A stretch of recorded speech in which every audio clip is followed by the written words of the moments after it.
Most welcome again. मैं चंदन सिंह और आप देख रहे हैं आपका स्टडी चैनल। आज हम लोग अकाउंट सब्जेक्ट के डिपार्टमेंट अकाउंट्स चैप्टर के बारे में डिस्कस करेंगे। इस चैप्टर के वीडियो सीरीज न केवल आपको इस चैप्टर का इन डेप्थ लर्निंग देंगे बल्कि आपके तमाम हिडन क्वेश्चंस का जवाब भी देंगे। तो चलिए तैयार हो जाइए, ध्यान से सुनिए और समझिए। देखिए ये डिपार्टमेंट अकाउंट क्या होता है। जब कोई बिजनेस बहुत सारे गुड्स एंड सर्विसेज में डील करता है तो उसको अच्छी तरह से कंट्रोल करने के लिए उसका डिपार्टमेंटलाइजेशन कर दिया जाता है। जैसे account department, sales department, advertisement department, cash department, ऐसे बहुत सारे डिपार्टमेंट में बांट दिया जाता है। तो इस तरह से जिस गुड्स एंड सर्विसेज में डिफेक्ट पाया जाएगा उसका हेड्स पकड़ा जाएगा। अकाउंट में गड़बड़ी होगा तो अकाउंट्स का हेड पकड़ा जाएगा, कैश में गड़बड़ी होगा तो कैशियर पकड़ा जाएगा, सेल्स में गड़बड़ी होगा तो सेल्स मैनेजर पकड़ा जाएगा। तो बिजनेस को बेटर ढंग से कंट्रोल करने के लिए हम लोग बिजनेस का डिपार्टमेंटलाइजेशन कर लेते हैं। When a different business or logical part of the same business are conducted under the same roof as well as under the same management known as department. A department is a physical part of rest of the business. A department is nothing, just a separate profit center of same business. यहाँ देखिए what is department? ये देखिए physical part of rest of business, logical part of same business, separate profit center, but all are these under the same roof. Department और branch में यही difference है। Branch under different roof होता है और department same ही roof के अंदर होता है। Now, since different departments have different rate of growth, profitability, degree of risk, managerial decision regarding pricing, efficiency, etc. Therefore, various pros and cons of actions to be taken to increase overall profitability of the business. It cannot be properly considered until departmental profit and loss are not known. That's why we prepare department account. Okay? ये देखिए purpose है। पहला purpose है to know the profitability of the business, efficiency, rate of growth, comparison of different expenses, incomes, degree of risk, cost control, detailed information about business and department both for the purpose of evaluation of data. Drop or add a particular department should be dropped or new department is opened. Decision is taken with the help of department account. These are the purpose for preparing department account. यहाँ देखिए system of maintaining books of account. दो तरह का system होता है। पहला है separate set of book is maintained. Here each department maintain his books of account separately and at the year end trading and financial result will be merged to get the profitability, economic and solvency position of the business. And other is kept together in columnar form. Here the accounts of each department are maintained in columnar form and complete double entry system is not followed. When accounts maintained in columnar form, after completing all the transaction at the year ending, business prepare final account to get the economic as well as solvency position of the business. To get the profitability of the business, it prepare normally three account: departmental trading account, departmental profit loss account and general profit and loss account. As we all know, trading account is prepared to know the gross profit and profit loss account is prepared to know the net profit of the business. Let us now discuss what is general PL.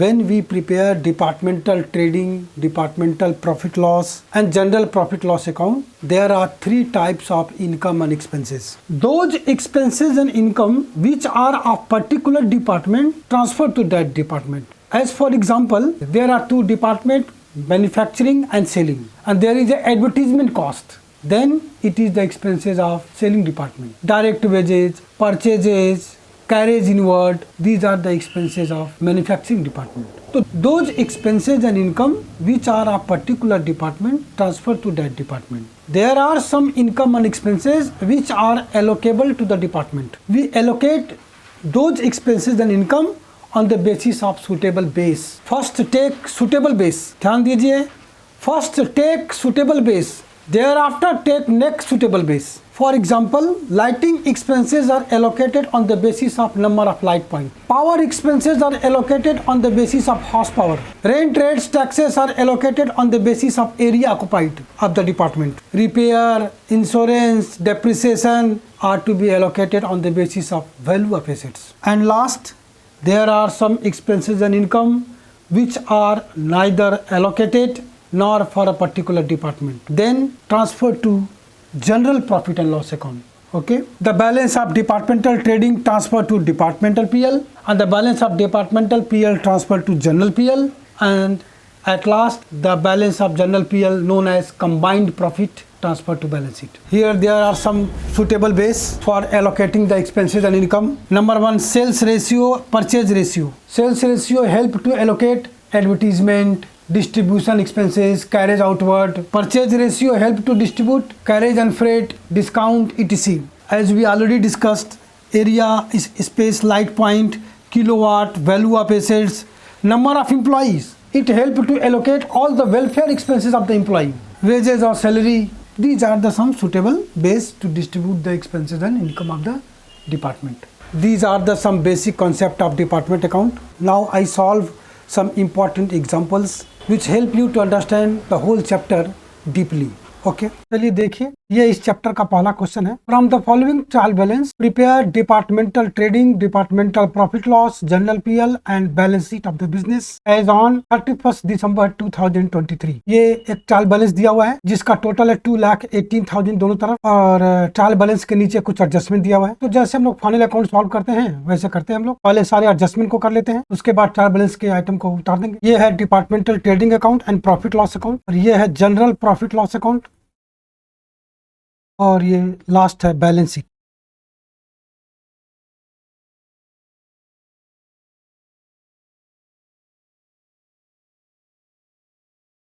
ये तो आपको पता ही है, direct nature का खर्चा ये trading में आता है, इनडायरेक्ट नेचर का खर्चा ये पीएल में आता है, और जो खर्च और इनकम हम लोग डिस्ट्रीब्यूट नहीं कर सकते वो जनरल पीएल में आता है। यहाँ पे लायबिलिटी आता है, यहाँ पे एसेट्स आता है। चलिए पहला एडजस्टमेंट देखिए, transfer goods from P department to Q department worth ₹1,420। तो जो डिपार्टमेंट ट्रांसफर कर रहा है उसके लिए सेल हो जाएगा, और जो डिपार्टमेंट ट्रांसफर किया हुआ माल रिसीव कर रहा है उसके लिए परचेज हो जाएगा। तो यहाँ पर हो जाएगा बाई ट्रांसफर,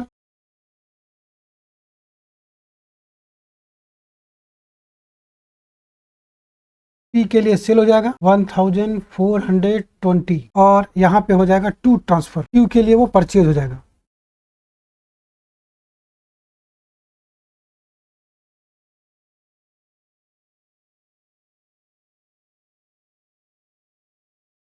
नेक्स्ट है एडवर्टीजमेंट एक्सपेंसेस एलोकेटेड इक्वली। तो एडवर्टीजमेंट तो प्रॉफिट लॉस में आता है, तो यहाँ पर लिख देते हैं टू एडवर्टीजमेंट।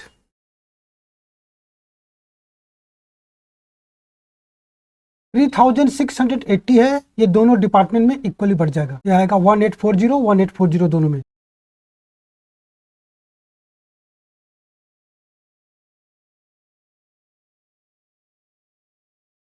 नेक्स्ट है rent rates, taxes, insurance, sundry expenses, lighting and heating, salaries, carriage inward, all are to be apportion between the department P and Q in the ratio of 2:1। चलिए तब डिस्ट्रीब्यूट करते हैं। यहाँ पर लिखते हैं rent rates PL का खर्चा है, रेंट एंड रेट्स जो भी अमाउंट ट्रायल बैलेंस में दिया हुआ है वो 2:1 में दोनों डिपार्टमेंट में बढ़ जाएगा, जैसा इन्फॉर्मेशन दिया है। इसमें आएगा 6260 और इसमें आएगा 3130। Sundry expenses,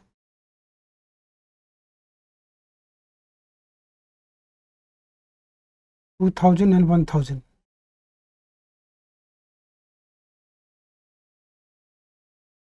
lighting and heating,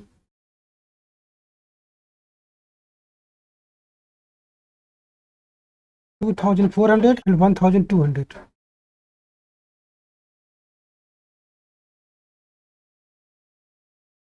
बस lighting and heating profit loss में ही आएगा,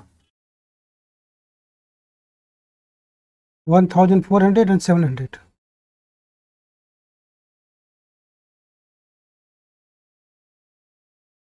सैलरीज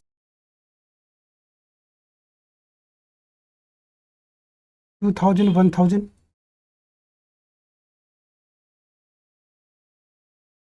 कैरेज इनवर्ड तो ट्रेडिंग में आएगा,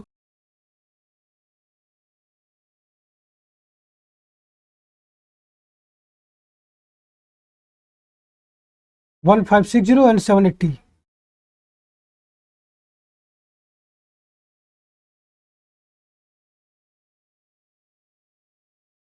फिर डिस्काउंट और apportioned on the basis of departmental sale and departmental purchase, मतलब डिस्काउंट अलॉट होगा on the basis of departmental sale और डिस्काउंट रिसीव अलॉट होगा on the basis of departmental purchases. तो यहाँ लिखते हैं डिस्काउंट अलाउड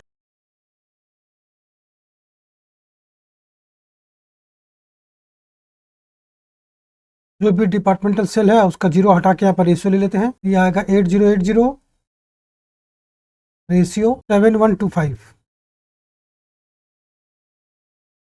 इस रेशियो में डिस्काउंट अलाउड बढ़ जाएगा। अमाउंट आएगा 1180 एंड 1040।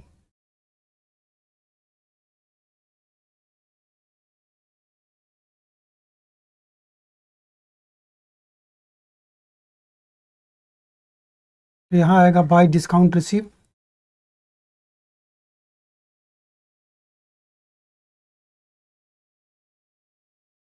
ये बटेगा डिपार्टमेंटल परचेज के रेशियो में, उसका भी जीरो हटा के रेशियो ले लेंगे। वो आएगा 454 रेशियो 402। डिस्काउंट रिसीव का अमाउंट बढ़ के आएगा 345 और दूसरे वाले में 305। Depreciation at the rate of 10% है फर्नीचर एंड फिटिंग पे एंड प्लांट एंड मशीनरी पे। वो डेप्रिसिएशन 2:1 के रेशियो में बटेगा डिपार्टमेंट में। तो डेप्रिसिएशन पहले हम लोग बैलेंस शीट में लिख लेते हैं। Plant and machinery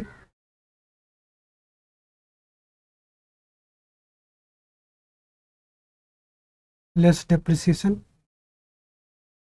at the rate of 10%। Plant and machinery दिया हुआ है 21,000, इसका 10% होगा 2,100, लेस होके आएगा 18,900। इस तरह से furniture and fitting less depreciation at the rate of 10%। Furniture है 3,000 रुपीज़ का, इसका 10% डेप्रिसिएशन होगा 300 और आउटर में आएगा लेस होके 2,700। ये 2,100 एंड 300 2:1 के रेशियो में यहाँ डिपार्टमेंट अकाउंट में बढ़ जाएगा। यहाँ पर लिखेंगे टू डेप्रिसिएशन।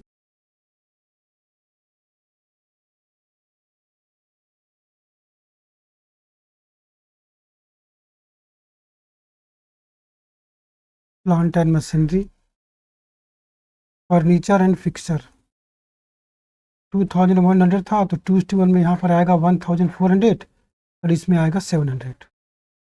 यहाँ पे होगा 200 एंड 100 फर्नीचर का। उसके बाद क्लोजिंग स्टॉक दिया हुआ है, वो ट्रेडिंग अकाउंट के बाई साइड में आएगा यहाँ पे और बैलेंस शीट में आएगा। यहाँ लिख देते हैं by closing stock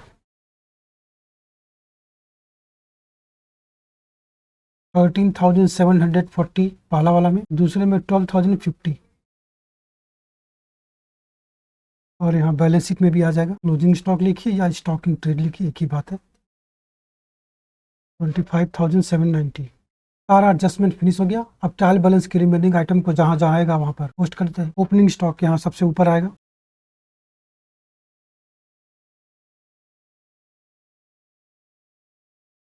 $27,000 and 24,500। Purchases यहाँ आएगा टू परचेजेस,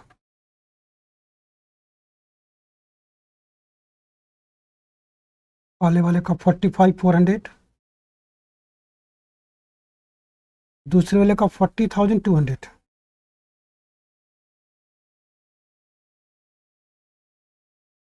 वेजेज यहीं पर आएगा ट्रेडिंग में,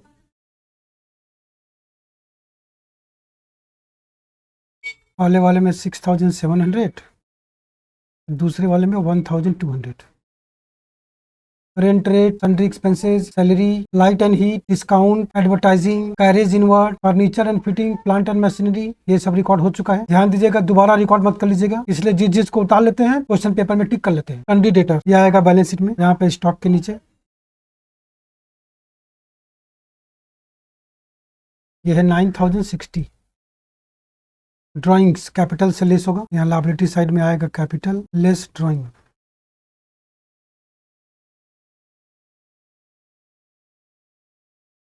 इनर में लिखेंगे क्योंकि इसमें प्रॉफिट भी अभी ऐड होगा। Cash at bank, cash in hand यहाँ एसेट साइड में आएगा।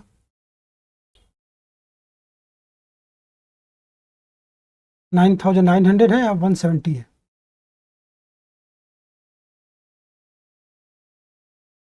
सेल्स दिया हुआ है दोनों डिपार्टमेंट का, वो डिपार्टमेंटल ट्रेडिंग में आ जाएगा। यहाँ पे बाई सेल्स,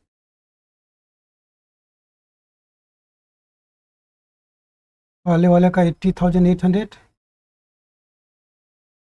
दूसरे वाले का 71,250।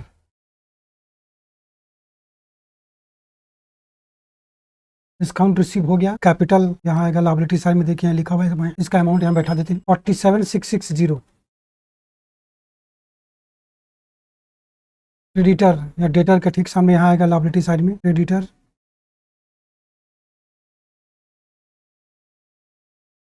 $18,600। सारा एडजस्टमेंट भी हो गया, ट्रायल बैलेंस का सारा फिगर भी हम लोग यहाँ पर उतार लिए। अब बैलेंस करते हैं। क्रेडिट का टोटल ज़्यादा है, पहले वाले का आएगा 95,960। इसमें से डेबिट का टोटल लेस कर देंगे, आएगा 15,300।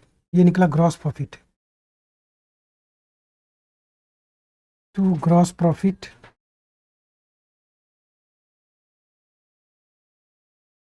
पीडी, क्योंकि यहाँ पे बीडी होगा।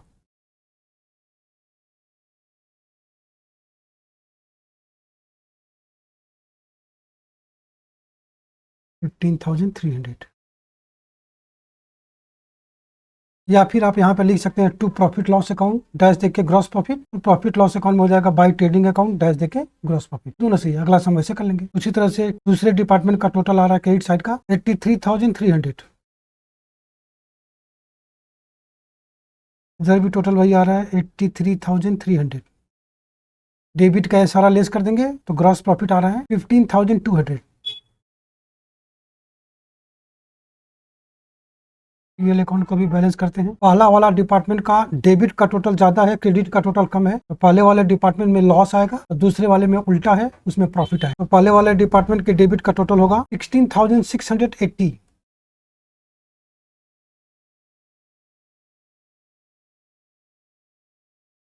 ये जाएगा जनरल प्रॉफिट लॉस में।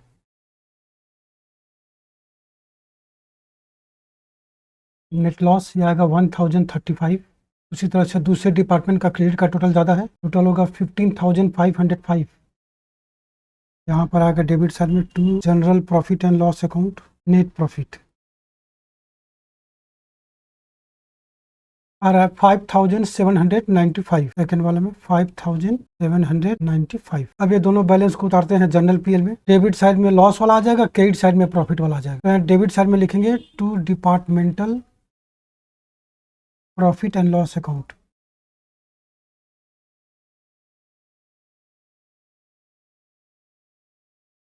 Net loss of department E 1035। यहाँ होगा by departmental profit and loss account.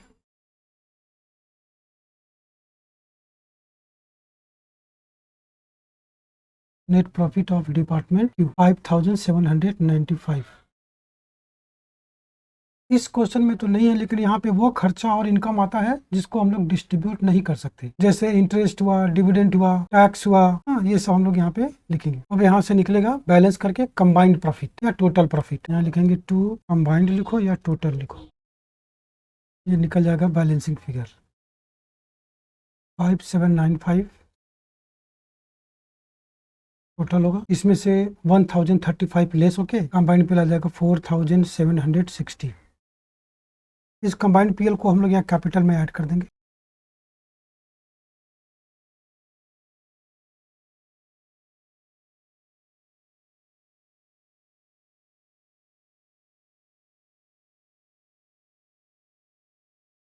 ये कैपिटल ऐड लेस करके आउटर में आएगा 47,920। और बैलेंस शीट का टोटल दोनों तरफ सेम आना चाहिए, ये आएगा 66,520। इधर भी टोटल वही आएगा। तो जनरली ये बैलेंस शीट को बनाने के लिए कम पूछता है। आप लोगों को पूछेगा ये ट्रेडिंग अकाउंट, ये प्रॉफिट लॉस अकाउंट और ये जनरल प्रॉफिट लॉस अकाउंट। अगर कोई ट्रेडिंग कंसर्न है तो यहाँ पे ट्रेडिंग और प्रॉफिट लॉस अलग अलग ना करके यहाँ पे प्रॉफिट लॉस अकाउंट ही खुल जाता है, और ये जनरल पीएल। अब हम लोग पढ़ेंगे when goods transfer by one department to other department at selling price, that is by adding certain margin or profit. यहाँ पर देखिए ये जो ट्रांसफर दिया हुआ है ये कॉस्ट पे ट्रांसफर हुआ है, कुछ बोला नहीं है, ये सेलिंग प्राइस पे ट्रांसफर नहीं हुआ, कॉस्ट पे ट्रांसफर हुआ है, तो ये सिंपली बन गया। लेकिन अगर सेलिंग प्राइस पे पे ट्रांसफर होगा तो एक कॉन्सेप्ट है जिसका नाम है अनरियलाइज्ड प्रॉफिट, उसको समझना होगा तब वो संभलेगा। चलिए पहले उसको समझते हैं। ये अनरियलाइज्ड प्रॉफिट क्या होता है? दो तरह का डिपार्टमेंटल ट्रांसफर होता है। पहला होता है कॉस्ट बेस्ड ट्रांसफर।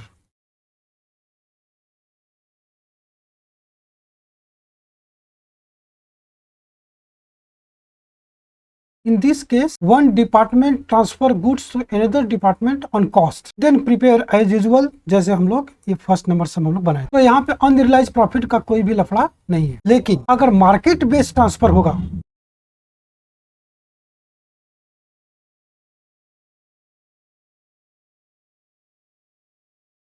मतलब one department transfer to other department by adding certain profit, मतलब एट मार्केट प्राइस, मतलब जिस रेट से मार्केट में बेचता है उसी रेट से डिपार्टमेंट को भी ट्रांसफर करेगा। तो यहाँ लफड़ा खड़ा होता है अनरियलाइज्ड प्रॉफिट का।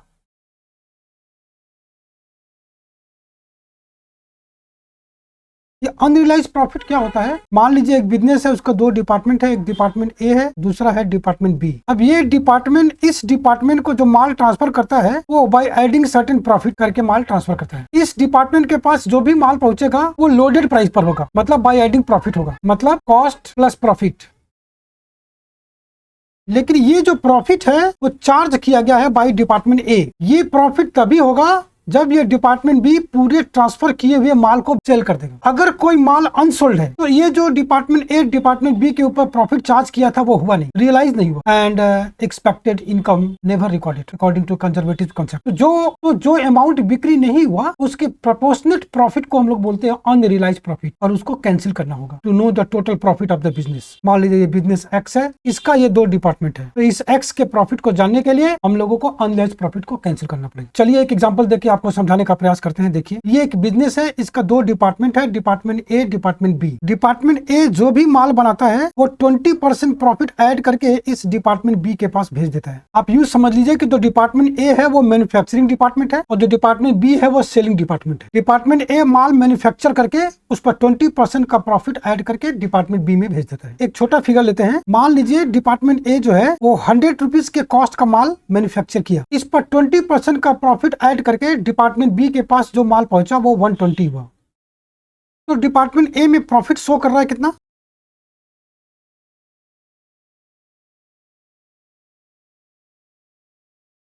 20 रुपीज। किंतु ध्यान रहे ये 20 rupees department A department B के ऊपर चार्ज किया है, भी हुआ नहीं है। ये 20 रुपीज का प्रॉफिट तभी होगा जब डिपार्टमेंट बी इस पूरे 120 रुपीज के माल को सेल आउट कर देगा। अब यहाँ देखिए डिपार्टमेंट बी में, डिपार्टमेंट बी अपना कोई खर्च नहीं करता है, यहाँ पे अपना कोई खर्च नहीं कर रहा है, नो ओन एक्सपेंसेस। टोटल माल इसके पास है 120 रुपीज का। अब क्या हुआ, ये जो डिपार्टमेंट बी है ये इस माल का 70% माल सेल आउट किया।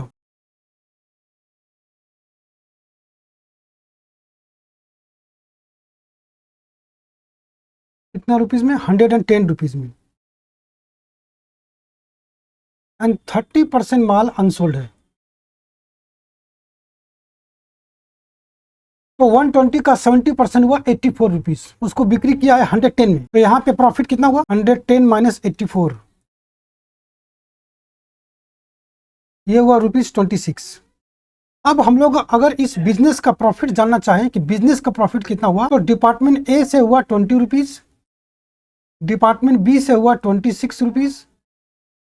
लेकिन ये जो 30% का माल अनसोल्ड है, 120 रुपीज का 30% हुआ 36 रुपीज। ये 36 रुपीज कॉस्ट है डिपार्टमेंट बी के लिए, जो क्लोजिंग स्टॉक बोल के ट्रेडिंग अकाउंट के बाई साइड में दिखाएंगे 36 रुपीज। किंतु ए के लिए ये 36 रुपीज नहीं है, इसमें तो प्रॉफिट ऐड है। बिजनेस के लिए ये तो बी के लिए 36 है, किंतु बिजनेस के लिए दोनों डिपार्टमेंट तो एक जैसा है। एक डिपार्टमेंट दूसरे डिपार्टमेंट को प्रॉफिट ऐड करके भेजेगा तो वो प्रॉफिट तभी होगा जब पूरा का पूरा माल बिक्री हो जाएगा। यहाँ पर जो 36 रुपीज है इसमें प्रॉफिट ऐड है जो डिपार्टमेंट ए ने डिपार्टमेंट बी के ऊपर चार्ज किया था, इसलिए ये ओवर वैल्यूड है और डिपार्टमेंट बी का प्रॉफिट ज्यादा शो करेगा। तो हम लोगों को उस प्रॉफिट को यहाँ से कैंसिल करना हो, उसको बोलते हैं unrealised profit, UP, unrealised profit. ये 36 रुपीज का 20% ऑन कॉस्ट है, तो ये हो जाएगा 20/120, क्योंकि 36 रुपीज सेलिंग प्राइस है। ये अगर 20% ऑन सेल होता तो ये हो जाता 20/100। ध्यान दीजिएगा, यहाँ 20/120 करके ये जो अमाउंट आएगा वो होगा अनरियलाइज्ड प्रॉफिट, ये होगा 6 रुपीज, जो यहाँ से माइनस होगा। तो इस बिजनेस का टोटल करेक्ट प्रॉफिट होगा ₹40,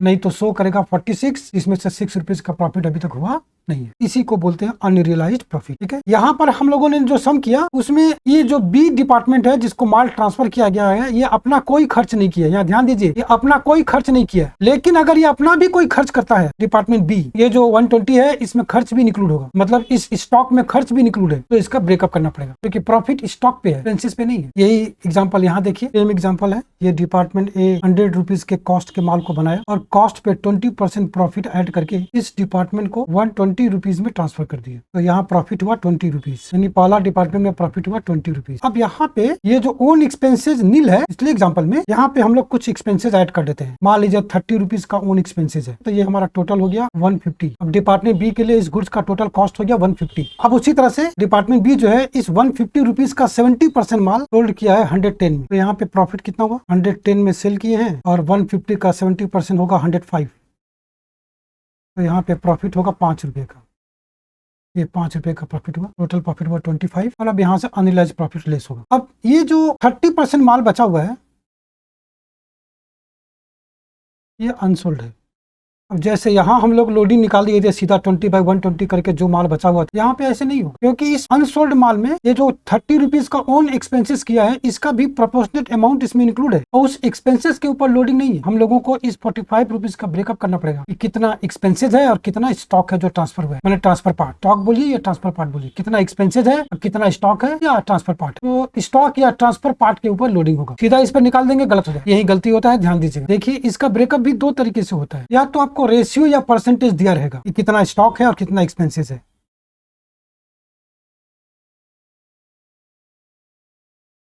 और दूसरा रेशियो और परसेंटेज नहीं दिया रहेगा, तो हम लोग प्रोपोर्शनेट बेसिस लगाएंगे।